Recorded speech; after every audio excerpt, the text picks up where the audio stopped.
Hello there, welcome back to AG Engineering. I've got a project on the bench today. This is a Triumph head, and they've normally got a threaded in spigot which the exhaust mounts on.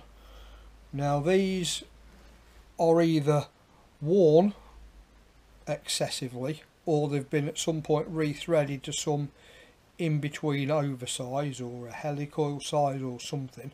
That's the proper spigot, and it just drops in. Now that pitch there on the inside, I've cleaned it up a little bit, if you can see that, is actually 16 TPI. The original spigot is 1 5/8" 16. So the next sort of oversize available really is 1 3/4. So I've got there an 1 3/4 16 tap, and the opposite side to this one was worn to such a degree that that tap just about started, and it's cleaned up the majority of the threads in there to that oversize. So I can make some spigots that are that oversize, and that'll solve the problem. As you can see from there, there's been a few. They've tried the usual grub screw thing in there and in the top and stuff to no avail. So we'll look to welding those up on both sides, and then I'll retap that. I'll also have to clean up the base a bit there because it's quite well chattered in the bottom, and make sure that the new spigot has a nice seat against that face, with probably a gasket in it, a copper ring or a Japanese style sort of aluminium gaskets that they use on their bikes. So we'll get this set up. I want to clean this up first, so I think what I'm going to do is get it in the bead blasting cabinet and give it a little bit of a clean round of that thread, and look at welding them holes up. I'll start on this side because I've got to start on that side already, and I'm still umming and ahhing a little bit on what to do. So over to the bead blasting cabinet and show you a little bit of clean up on that. Right, I had been asked previously to do a bit of an introduction to this blasting cabinet. This is one of those standard Chinese harbour freight, machine mart, whatever country you're in, type of blasting cabinets. It classes as I think it's a £50 blasting cabinet, something like that in America. I put it together with silicone sealant on all the joints, which is one of the things on a lot of the YouTube videos. If you look around YouTube, you'll see a lot of the improvements for these type of cabinets. It's got an up-rated air supply. I've gone to a bigger bore tubing. That's a 10mm bore or 3/8 bore tubing. Separate regulator with a little water trap on it as well. And I've gone in on the left-hand side into supply the blasting gun, because I'm left-handed, so I tend to work that way. What should be the dust extraction port has now got an air filter on it on the inside. I'll show you that in a moment. And what was originally intended to be, if we'd see it down there, the original extraction port is now the extraction port for the vacuum cleaner, which I'll show you.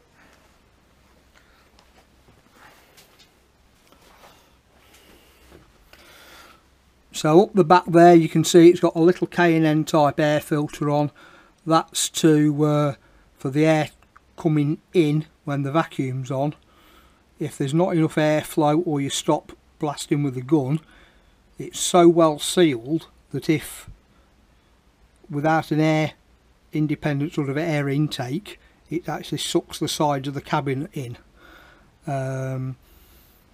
It's filled with a medium grade glass grit at the moment, and that's the sort of finish I'm getting on the little Honda hub there. The pickup tube has been modified. It's got some side drilled holes as well as what was originally the bottom hole to improve pickup. Again, all these things are already on YouTube, so I won't go over them again.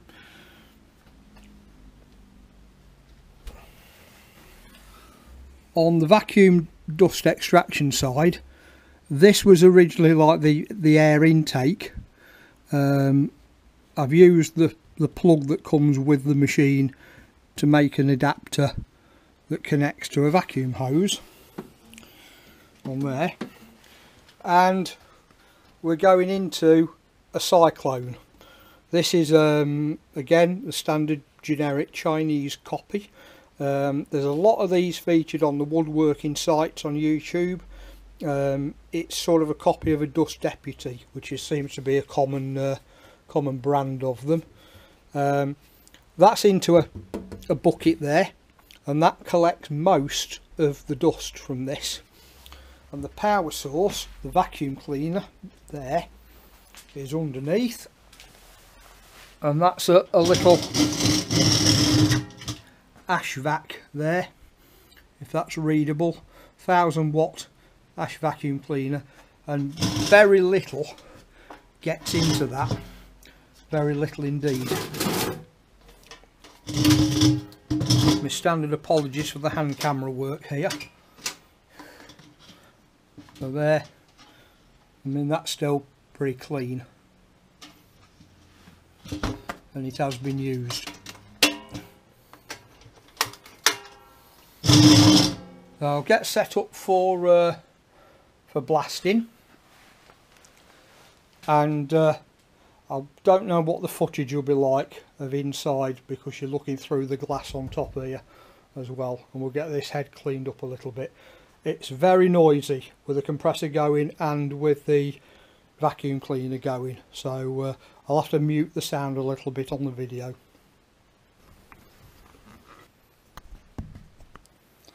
I've set up as best I can. I'll put the outside lights off.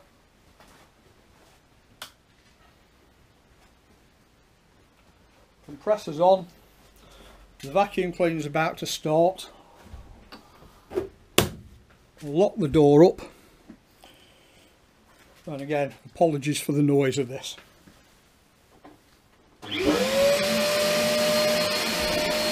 See there, if you can hear me over the noise, when the vacuum cleaner's on, the gloves actually inflate. My arms aren't in them, my arms are here, and that's apparently the state that you want for good dust extraction, which is why we've got the intake filter there.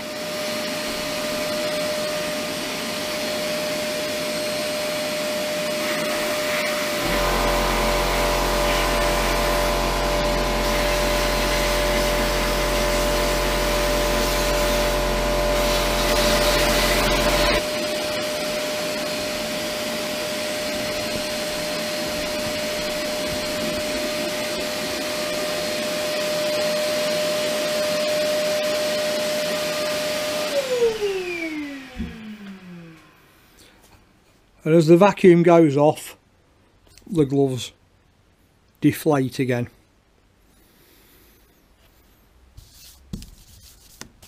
And so I don't know what will show up on that on video, but as you can see, the blasting cabinet stayed clear. I could see what I was doing all the time without additional lighting. It's got the standard LED strip light in it, and the secret is the dust extraction.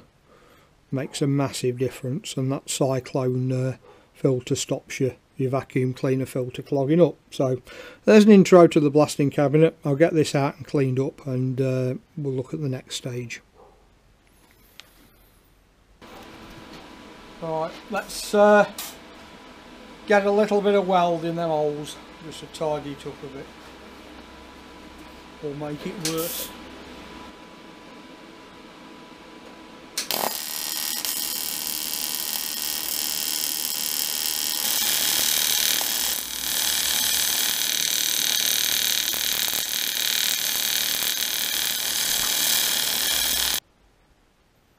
There's our thread done on that side, so I'll bore the other side to the same ID as this. Now I've got a size to work from, and we'll retap that thread.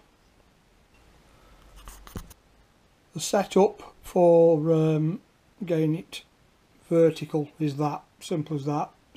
Spirit level across the face of the port. Obviously this surface has got to be in a reasonable condition. You can't really go by the threads inside because they're all wobbly. It's bolted to an angle plate with a couple of studs there, and there's around the back.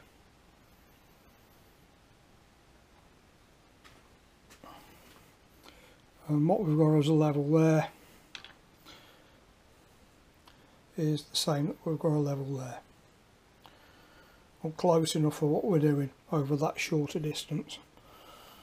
So I've got to get this one, although it's got a thread in it, it's a little bit undersized on 1 3/4. I've got to get this one bored to retap and clean this face up as well. So for this port at the moment, just readjust the camera.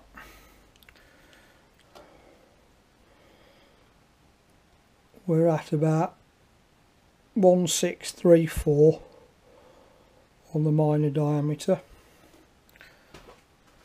Check a couple of positions. 634, yeah. So we want to be to 1695 on that. So about bore that thread out to go again.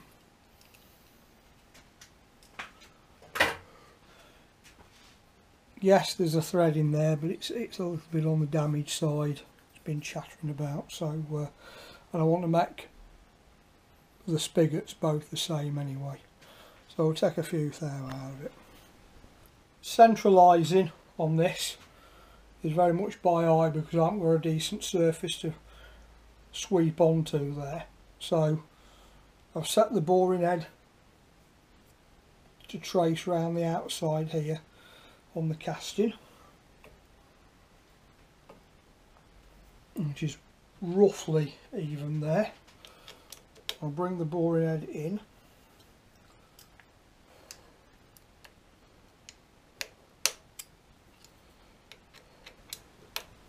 and I'm just washing the tip of the tool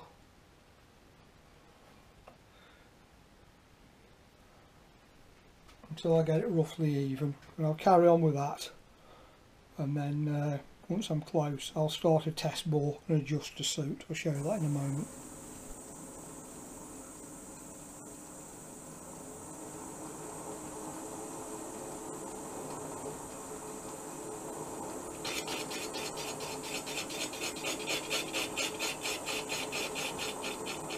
At the moment I'm cutting more on this side, so I'll bring it that way slightly.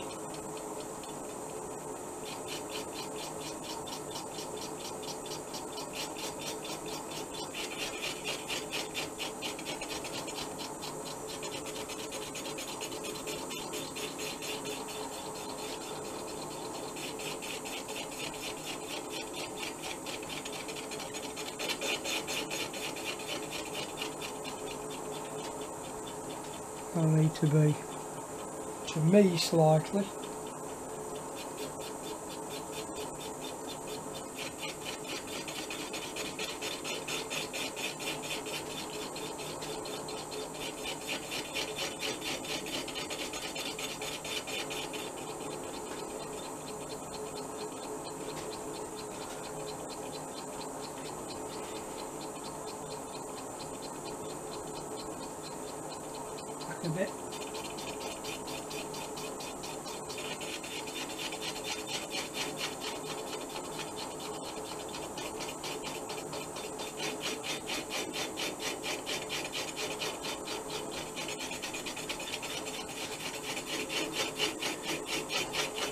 That's it. I'm taking the threads off fairly evenly all the way around there.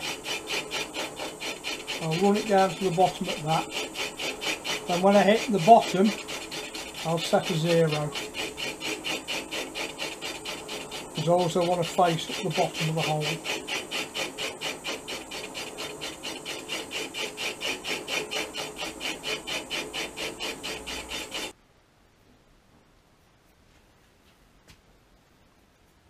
Yeah, that skimmed it off fairly evenly. So now I'll put a little bit of cut on, 10th thou.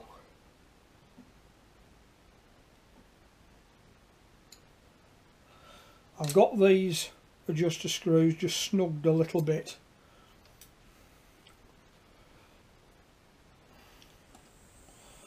I'll take another pass.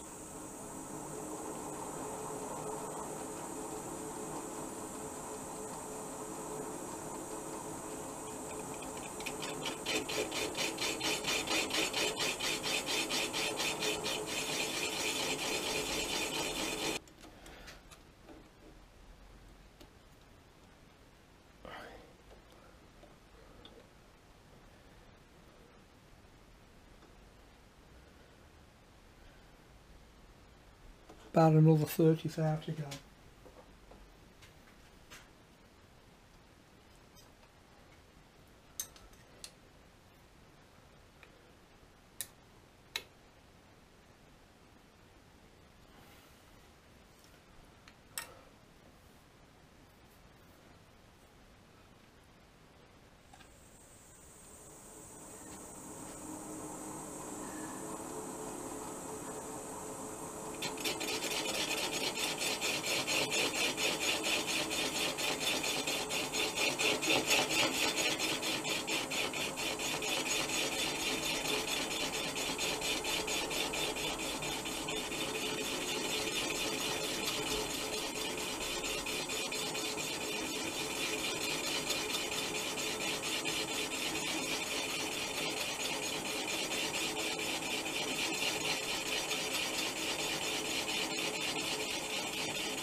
So after a couple more passes,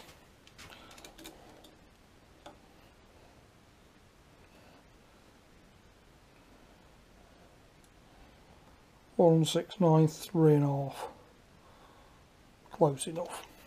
Okay, put a chamfer on that, and then we can clean that bottom face up, clean the top face up, and get a thread in it. To clean the top face, we use it literally like a fly cutter. Open it up,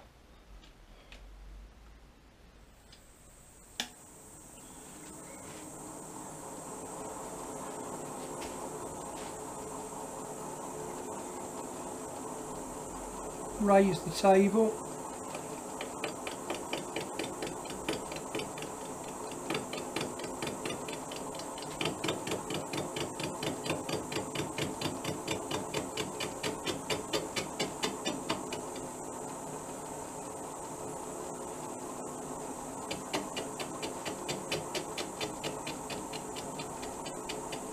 speed up a fraction.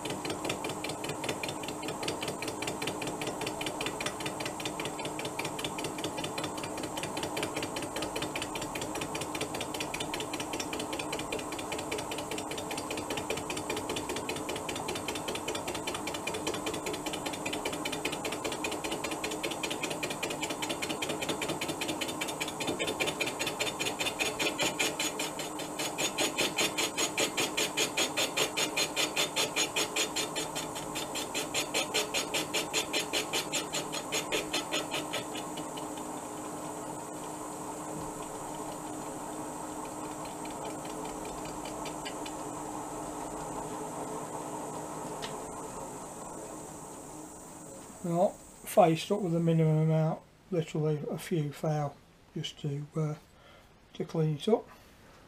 Well, there we are with the base cleaned up on the top. All that is at the base is increasing, setting a depth and then increasing the throw out by 1/10 thou, and just keep taking repeated cuts using a standard boring head like that. And that's got a decent shamp for it now for starting the tap. Keeping it square with the centre in the spindle and keeping a little bit of pressure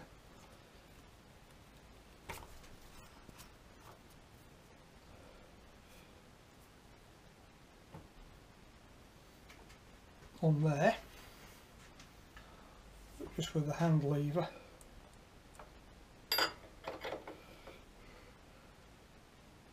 Now the awkward thing about this is it's a bottoming tap, not a taper tap.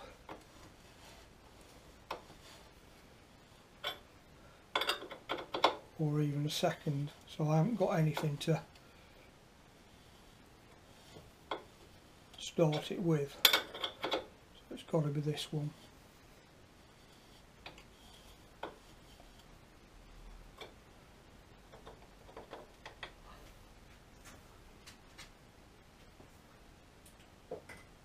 Keeping it well lubricated.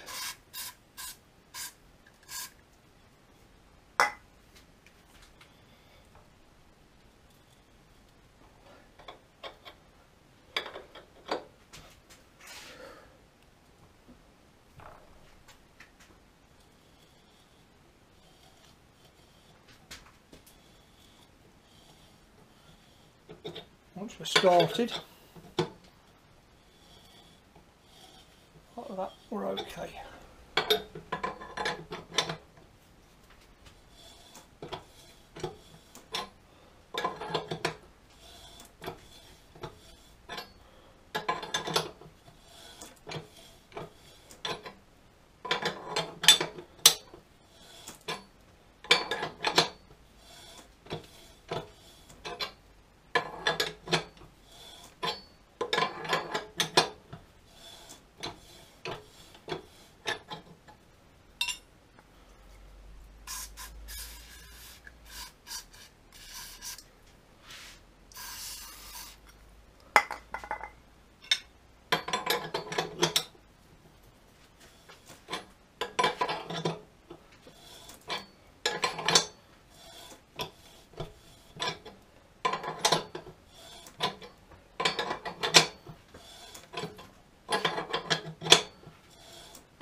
We're at the bottom.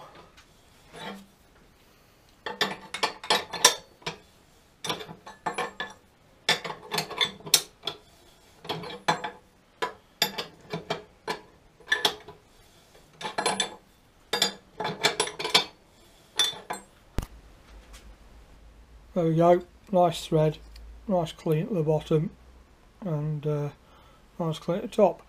So now we can get on with making the spigots to suit. Both the threads are now the same size, which helps.